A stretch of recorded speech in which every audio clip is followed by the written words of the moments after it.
பட்டு அவன் விரல் நுனிக்கு கீழே குளிர்ச்சியாக இருந்தது.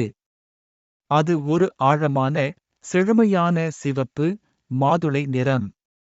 புடவையை, மனைவியின் புடவையை உயர்த்தி மூச்சை இழுத்தான்.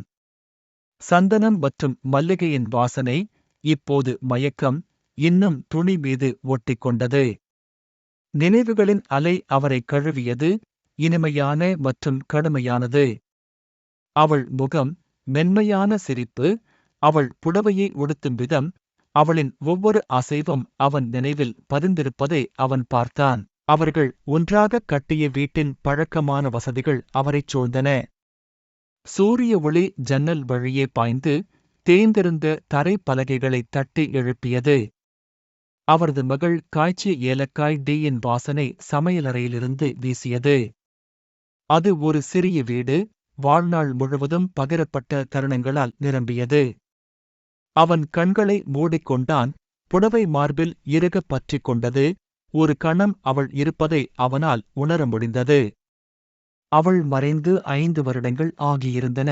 துக்கம், ஒருமுறை பொங்கி எழும் புயல், ஒரு மந்தமான வலியில் குடியேறியது.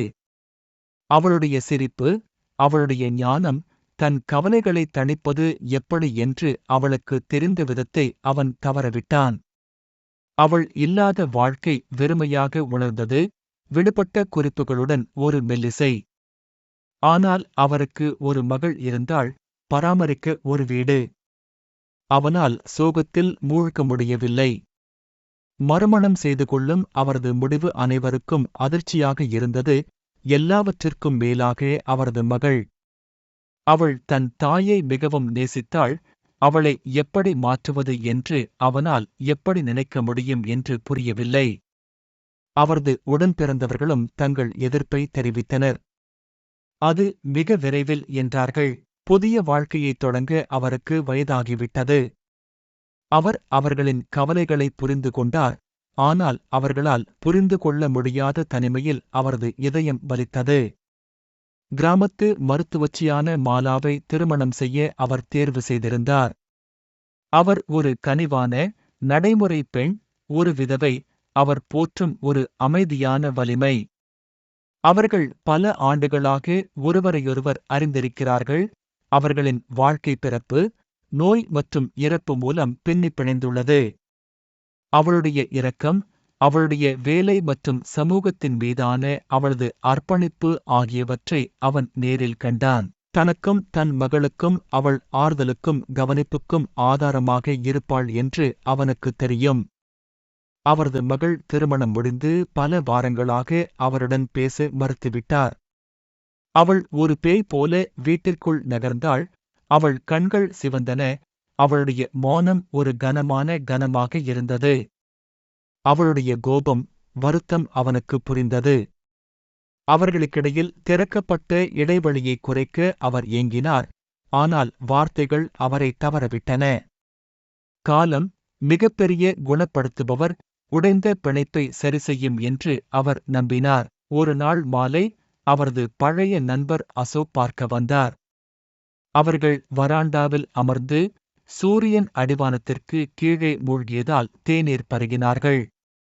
அசோக் எப்போதும் உணர்திறன் கொண்டவன், அவன் கண்களில் சோகம் நீடிப்பதை கவனித்திருந்தான். ஏன், பழைய நண்பரே?